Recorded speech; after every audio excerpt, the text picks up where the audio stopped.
Hi guys, welcome to Full Time Devils. I am Adam McKola. This is the preview for Manchester United against Wolves. We have got an all-star cast today on the preview. We have got Mr. Stephen Howson from Stephen Howson FC, if you didn't know. We have got Mo from Squawker. How you doing, Mo? You all good?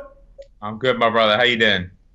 Yeah, I am absolutely fantastic. And all the way from Jamaica, from Reggae Boys Commentary, we have got Simon Preston. You're the Gary Lineker of Jamaica, aren't you, Simon? Well, just say Mac, yes and everything all right. Yep, that's right. Everything is good here, mate. As you can see, absolutely fantastic lineup for the preview today. But before we get stuck into talking about Manchester United against Wolves, I just want to let you guys know Full Time Devils has been nominated for our North West Football Awards. Yes, we have. We're up there for awards with David De Gea, Tahith Chung, and we are there as Fan TV Channel of the Year nominees. We need you guys to vote for us. The link is in the description below. So click the link, vote for David De Gea, vote for Chung, and vote for FTD. Right then, let's get stuck into the first topic today, which is looking back a little bit at the 3 wins that we have seen from Manchester United. 3 away wins, 2 in the league, 1 in the Champions League. We opened our Champions League record with a win, which was great to see. But can you see Manchester United keeping this up? What have you seen change in the last 3 games? And how are you feeling, guys? I'm going to come to you first, Mo. What are your thoughts on the last 3 games as a United fan? It's good, isn't it? Winning is all right. It's nice, you know. It feels good. So it's hard to really look beyond that more than anything else, because you know it's a lot easier. Mourinho as a whole, right, as a person, is kind of negative and stuff. But when United are winning, he's more funny. Like he doesn't get so bitter and angry. So he's funnier. The press conferences are funnier. You know, everything's good. It's more enjoyable. But look, let's be real for starters, all right? The standard of opposition we've had in these last few games, it's not quite...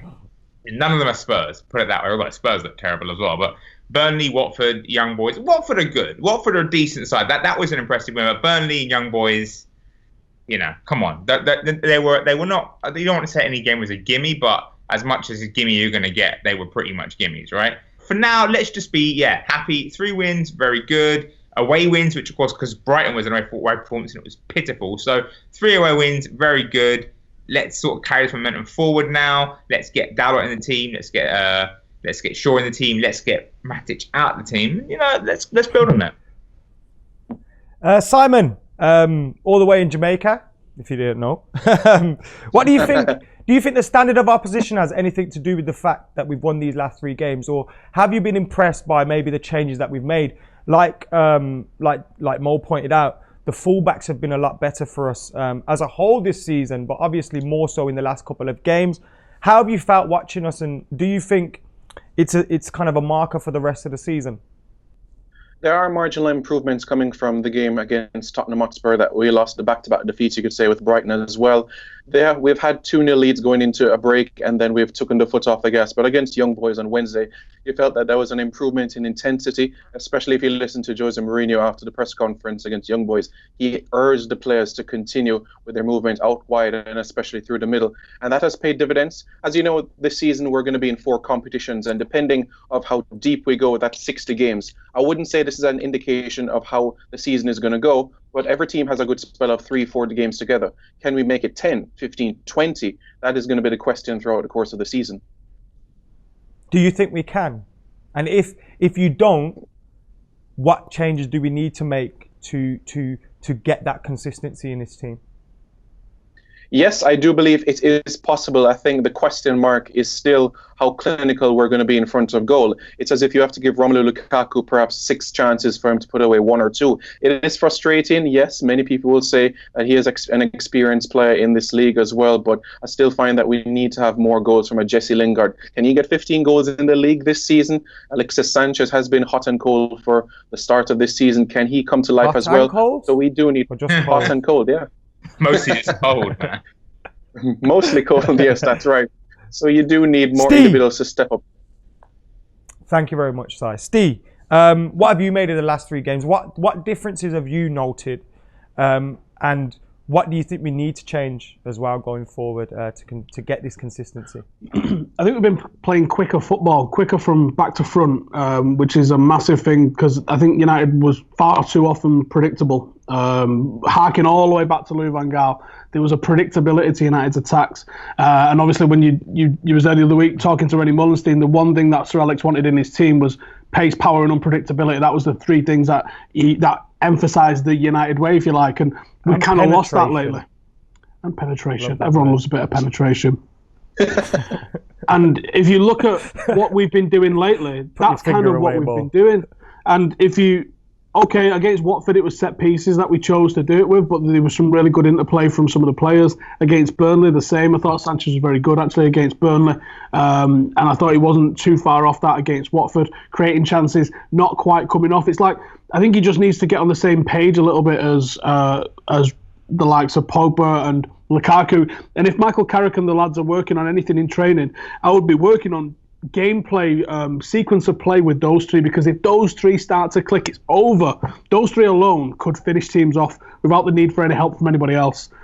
So I would be working on that big time. And you know that they've been working on different things in training, and it's starting to show against young boys in Europe that we saw a completely different setup and a completely different mentality from Manchester United. We went with three strikers across the forward line. We went with two absolutely steamboat fullbacks, and it was a very aggressive midfield as well. And yes, you can look at the opposition, but you know what? Teams drop points against opposition like that in Europe. We drop points against opposition like that in Europe. And last season, if you look at the teams that we dropped points against, it was newly promoted sides. So whether we go to Burnley and pick up 3 points away, happy days. If we do it against Watford, who were absolutely flying at the time when we played them as well, beating Spurs, playing better than us against Burnley, playing better than us against Brighton. You can only beat what's put in front of you. Now, Wolves are a different prospect, and I think they're going to be a tricky prospect for us. But if we make it 4 with another home win, happy days, man. United are a different prospect. I know this isn't one of the topics, and so we'll just be briefly on it. But United seem to be a different prospect away from home and at home. And it's mainly because of the way opposition set up against us. And why do you think is it we struggle a little bit more away from home? And how do we change that then going forward? Do you think it is just the midfield performing more often? Is it our wide players? And how important are those fullbacks in terms of unlocking defences that sit back and sit deep? Because how many times have we looked at our fullbacks and they stop when they're 40, 50 yards away from goal and cut back and pass it left or inside or wherever, Yeah, and it's so frustrating. And I think width is absolutely everything. When you want to unlock a defence, the most important and potent thing is width. There's a reason why Guardiola's like, okay, to Sterling and Sana, you stay as wide as you can. Because when you keep these players wide as they can, defenders naturally have to go out and mark them, right? And then when you send defenders out, you create more space in the middle of the pitch. So width is essential. And so fullbacks, yeah, especially if you keep playing the diamond. Right? I know Alexis and Lukaku will drift wide, but they'll come in field primarily, right? So the idea of the diamond is fullbacks provide the width. And so, yeah, absolutely getting Shaw, getting Dalot going is, as I said, it's key. It's really important. Away from home, it's interesting. I think the reason why United sometimes struggle away from home is a mentality thing. It's like the whole thing of United don't seem to have any leaders, that whole thing. But now we're seeing Pogba step up and become a leader. We're seeing Lukaku step up and become a leader. So these two guys, I mean, it'd be nice if someone in the back line would join them, but I mean, baby steps. Being able to play even under pressure, even when the fans are booing you, etc., that's it's a different kind of skill to just being a good footballer. It's like being able to keep your head. I mean, and sometimes it's handling that expectation as well, isn't it? Yeah. Exactly. Like United come to town, everyone's like, "Oh, we'll batter them, we'll give them a go." And then a lot of times since Fergie left, United just seem to sort of say, "Oh no," and they don't seem to be able to stand up to the aggression of opponents. If they're starting to do that again, they did it a bit for a while when Zlatan was around, but now he's gone. But now they're doing it again. That's what's going to be the difference, really.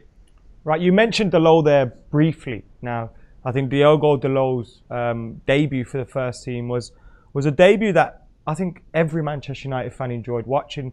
The first 10 to 15 minutes, he showed his intent going forward. He had a few fantastic crosses into the box. Only an offside flag stopped him from getting an assist in the second half. And although the fact he wasn't tested much defensively, the little bits he had to do, he did okay with. So how do you guys feel with right back position at the moment? Is it too early to get excited by Diogo Dalot? Or do you think this is a sign that we are now coming to replace Antonio Valencia? And what could that mean going forward for you guys, Steve? I would expect, and we're going to cover it obviously in the starting 11s coming up, but I would expect Valencia straight back in the team this week. And I would also expect that Valencia plays significantly more times than Dalot does this season at right back for United. What I hope to see is Dalot get a dozen games or so over the course of the season. I'd like to see him feature against Derby in the EFL Cup. I'd like to see him maybe feature against Young Boys in the return leg in the Champions League. I'd like to see him feature when we've got a team that we know is going to be difficult to break down.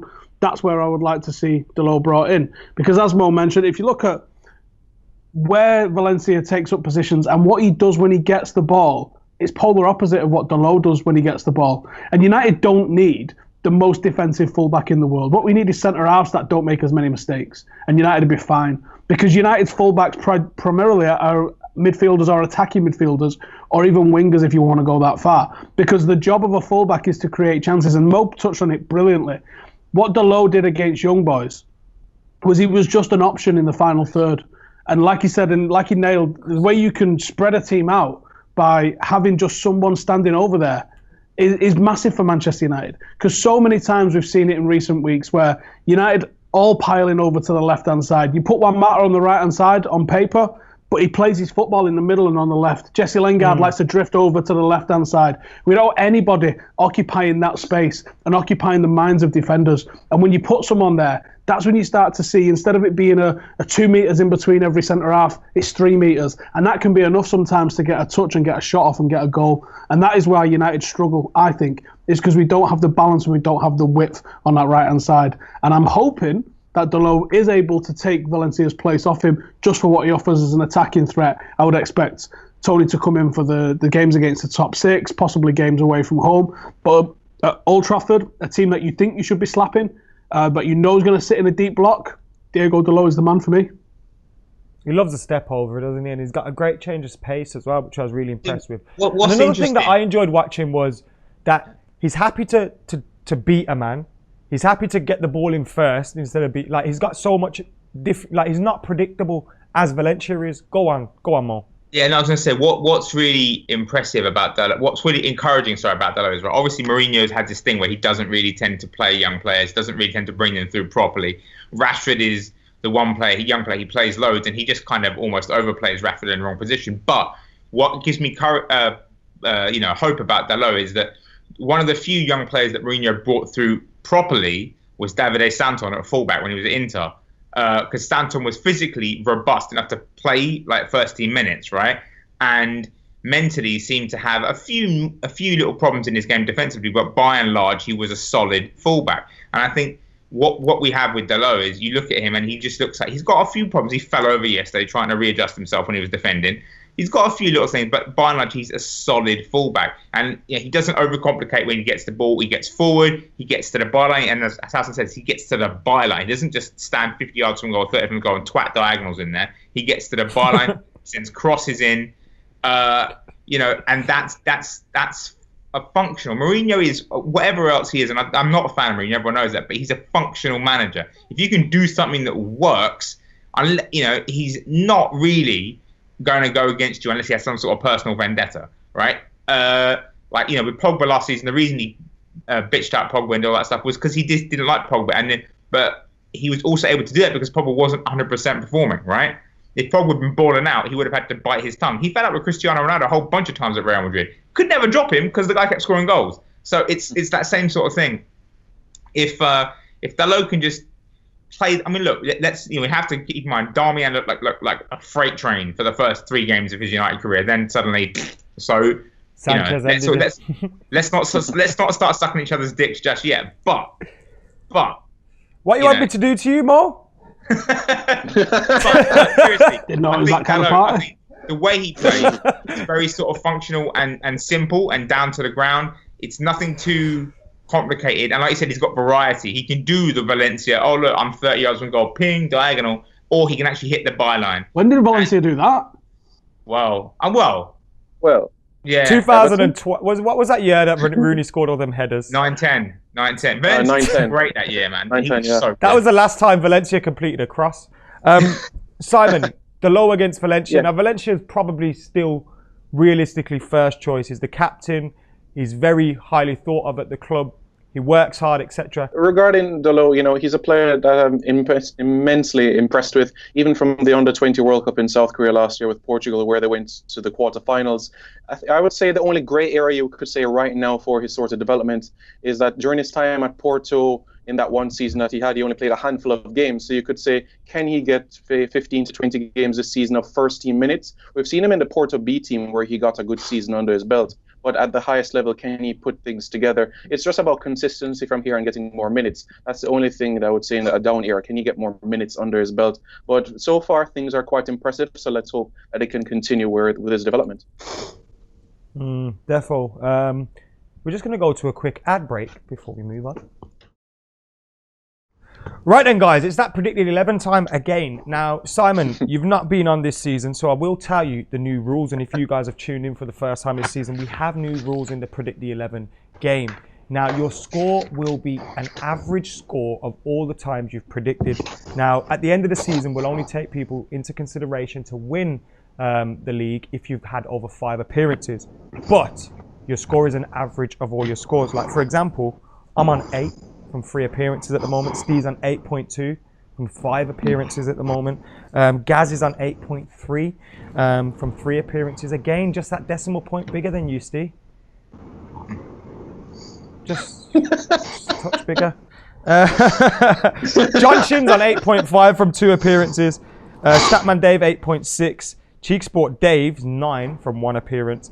Dale 9 from 3, and Paul from Rankcast is on 10 from 2 appearances. That's because he got 1. He's the only one to get 11 out of 11 this season, isn't he? Incredible. Right, who wants to go first? We'll go to Sai first. Sai, what's your team? I was told if you get a perfect 11 that you win a free trip to Manchester. Isn't that true? Only if you live in Manchester. Only if you can get the magic bus. I'll work on that. Okay, so the 11 I've gone with. Wait, why do you want to come? You live in Jamaica. Well, you don't want to come here. Why not? Old Trafford is buzzing, man. I want to come there. I'll take your job. You take mine for a year. That sounds like a deal. Right. Yeah. Go on. Get your I'll team. All the rain. You get the sunshine. I get the rain. No worries. Yeah. So I've gone with David De Gea in net. Antonio Valencia at right back. At centre half, I have Eric Bailly and Chris Smalling. Luke Shaw at left back. In midfield, I have a 3 of Pogba, Fellaini, and Herrera up top, Alexis, Lukaku, and Jesse Lingard. And as we know, Rashford is still out, so that's a big dilemma there. But I think it's a lineup that is capable of edging out Wolves, at least by a goal. Interesting that you put Eric Bailly in there. Is that because you think defensively he will strengthen it, or do you think you just want to see him back in the team? It's a mixture of both, but I definitely think he has the quality that we need in that defense. I've been quite disappointed with Lindelof in a defensive sense. We see what he can do on the ball, but I still feel that there's a number of times, at least twice in a game, where he gets on the ball and sometimes loses possession, a heavy first touch or not, and sometimes the defending it can be quite woeful. So I'm not too sure on Lindelof at this moment in time. Cool. Steve, what's your 11? Big Dave in net. I'm going with Valencia. I actually think that we're probably all going to come up with very, very similar teams. I think Matic and Rashford being out forces people's hands a little bit. So Valencia and Shaw as my fullbacks. Smalling and Lindelof. I think if he was going to start changing his centre halves, he might have done that in Europe. So I think that the fact that you saw Smalling and Lindelof gives me an indicator that he's thinking of those as his main fullback, main centre halves going into the season. I'm going for midfield. I'm sort of 4-2-3-1, but Pogba obviously isn't really a number 10, but he kind of sits as a bit more of an advanced 8. So draw it as a 4-2-3-1 if you want. I'm going with Fred and Herrera. This isn't a game for Fellaini. Fellaini was excellent against Burnley, and he was excellent against Watford because of the specific threats that those two teams offer. When we talk about Wolves, we'll talk about Wolves, but they don't offer that same sort of threat, and Herrera's going to do a very specific job on Ruben Neves for me, which is why I would like to keep him in there, because I think that's a big key to what they do. Obviously, Pogba ahead of him, Jesse Lingard on the left, Sanchez on the right, and Lukaku up front. That's my 11. Mo. Yeah. Well, like Howson says, basically, there's only so many teams. So Dave in goal, Tony V on the right, Captain Tony V. Smalling and Lindelof in the middle. I think he's settled on them as his pair until one of them does something catastrophically bad. I don't think. Again. I will say, at 0-0, they were both awful in that game against Young Boys. It's one of them things. Smalling, as long as the opponent is just sending crosses in, Smalling is great. When they try and play on the 4, he's like, but those still get the nod. Shaw will stay in there because Shaw is great. He's playing well right now. I kind of half agree with Howson. I think Fellaini is going to play. I don't think this is the game for Fellaini, but Mourinho rides the hot hand. Fellaini, United looked much better when Fellaini came on against Young Boys. So I reckon. Hang on. Mo. Jose rides what? The hot hand. It's basketball. If you're shooting hot, you're the hot hand. You ride the hot hand. No. That does sound really dodgy. I think about it, but anyway. I thought that was a different category on Pornhub. Fellaini at the base. I agree with Howson. I think Herrera's going to start. I think you got to look at Ruben Neves. You got to look at the way that Mourinho combats top teams is he brings Ander Herrera and says, "All right, you see their best player, just stay with him." So he'll do that. He'll bring in Ander. Because Fred was just rubbish against Young Boys. I think he's got potential there, but he's still learning the ropes. And Wolves is not really where you want to give him minutes. I think right now Wolves are a very good side. So I think it'll be Fellaini at the base, then Herrera, Pogba, and back to the diamond, Jesse Lingard number 10, Lukaku, and unfortunately Alexis Sanchez up front. I mean, you'd think Martial, we maybe get another shout, but it'll be Alexis. Anyway, moving on to Wolves, the opposition. They've had a fantastic start to life in the Premier League, playing some very good football. Managed to get a point against Manchester City as well, last season's champions. So they're pretty decent. Now, what do you guys think of them, Si? Wolves this season scored 5 goals, but interestingly, 4 of their 5 goals have come in the second half. We've seen a much more. They've raised their magnitude in the second half of games. Only 1 goal in the first half, and that was close to the 44th minute. So they take some time to get into a rhythm of things. For me, the one player that I would say to look out for is Raul Jimenez, the 27-year-old 6'3" Mexican. Even though he averaged a goal every 4 games, his aerial presence is something that we're going to have to be quite aware on because he can knock down the ball to a Neves, for an example. So for me, he would be one of the sparks to look out for this game. And I know Jimenez quite well, seen him in the CONCACAF region in the Western Hemisphere, Mexico against Jamaica, so I'm aware of the threat that he can bring, and in the air he is a monster. Yeah, Jimenez is really good. What's going to be interesting is that he's watching. I think obviously that's part of why Fellaini will play to cope with that. But what's funny is Jimenez is he's so bad in front of goal, you can give him easy chances and he'll miss them. So exactly. It almost feels like it's going to turn into prime Ruud van Nistelrooy on Saturday now. This is what I'll say. This is the thing. It's it's either I feel like Mourinho is going to focus so much on stopping Wolves' midfield, he's going to maybe forget this guy. And obviously, because he isn't a good finisher, he isn't a consistent finisher. No, he's a bit of a donkey, but he's obviously a good player. So it's just this was worried that he's going to do it, isn't it? It's going to flip in be what was that Stoke lad that went mental against United last season? You're going viral on Saturday, Mo. It was El Chapo that went mental against us. Yeah, and it's just. It's just look. We'll see, but I think the key thing is going to be really interesting because the 2 things that I think are most interesting about Wolves are obviously they've got Moutinho and they've got Ruben Neves in midfield, and Ruben Neves is a Champions League quality midfielder. Frankly, he's better than any midfielder United have except Paul Pogba. He's ridiculously good. So I can see him maybe putting on a show at the weekend. Maybe having a bit of a show. If Mourinho gives us a bit too much respect and everything. Moutinho is a very capable deputy, very sort of canny, very experienced player. So I think United need to watch out for him. But I think Herrera will be stuck on Neves. I think it'll be just deal with him. And whether or not Ander does that is going to depend on how the game flows.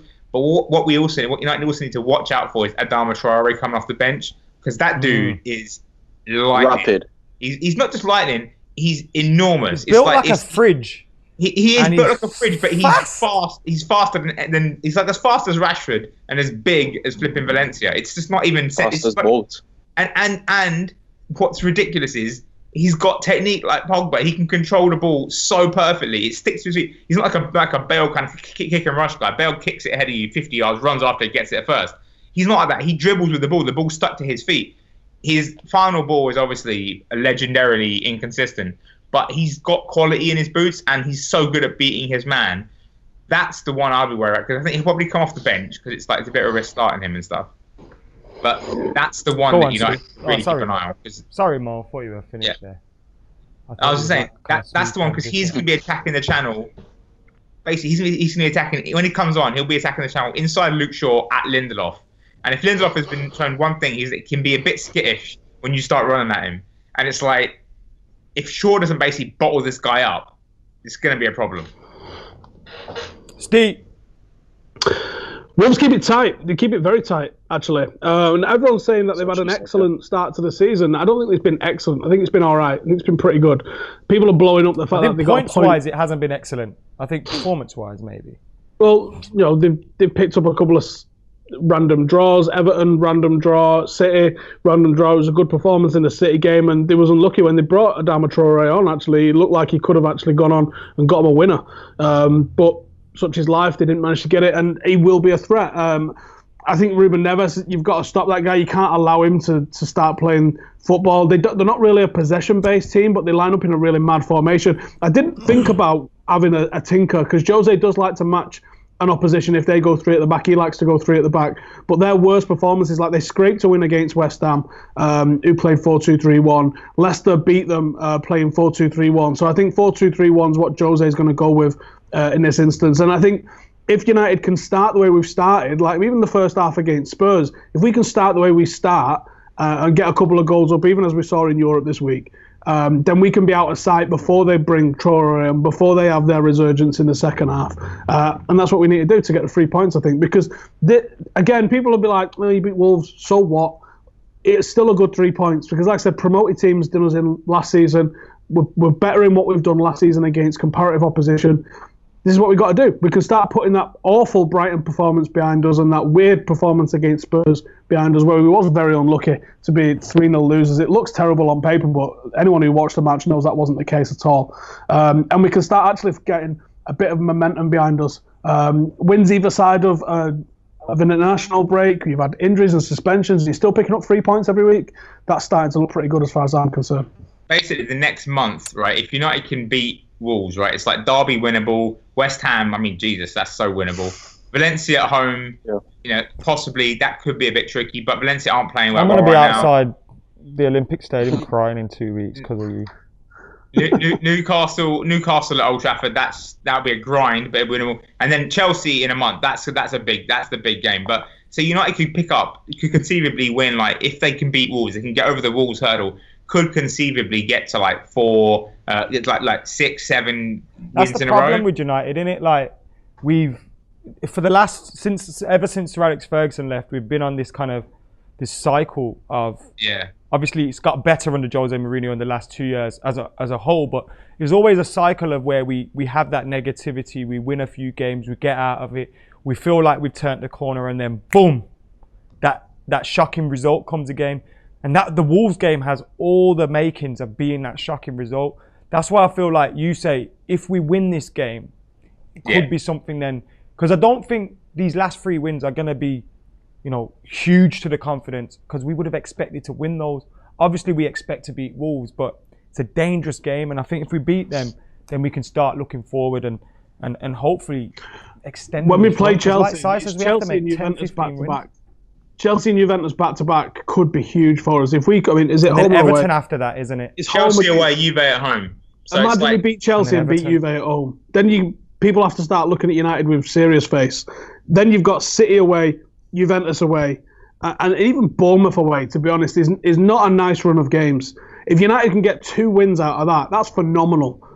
So I would happily take that. But I think that's early November. Yeah, early November and early October are going to be massive for us. If we can come through those with good performances and even picking up draws is not terrible. United have to be reckoned with then. And it could be that we're in a good position before Christmas, I think.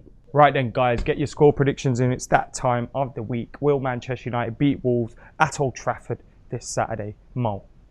I'm going to say 3-1 United. I think United go 2-0 up. Wolves pull one, get complacent, sag off. Wolves pull one back, but then United seal it on the break with like Martial or something.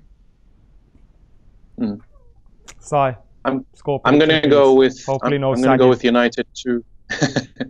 United 2, Wolves 1. I think we'll take the lead. Wolves will equalise, and then Romelu Lukaku takes it at the end, last 10 minutes. So United 2-1. Big man. I'd take a 2-1 against Wolves. Steve? I think we're going to beat them 4-0. Nice. Like it. We might just think they're Hull because they're playing in orange and just start slapping teams again, innit? We used to always smack Hull. That used to be fun. When we play Hull and Wigan and score like 12 goals in 2 games.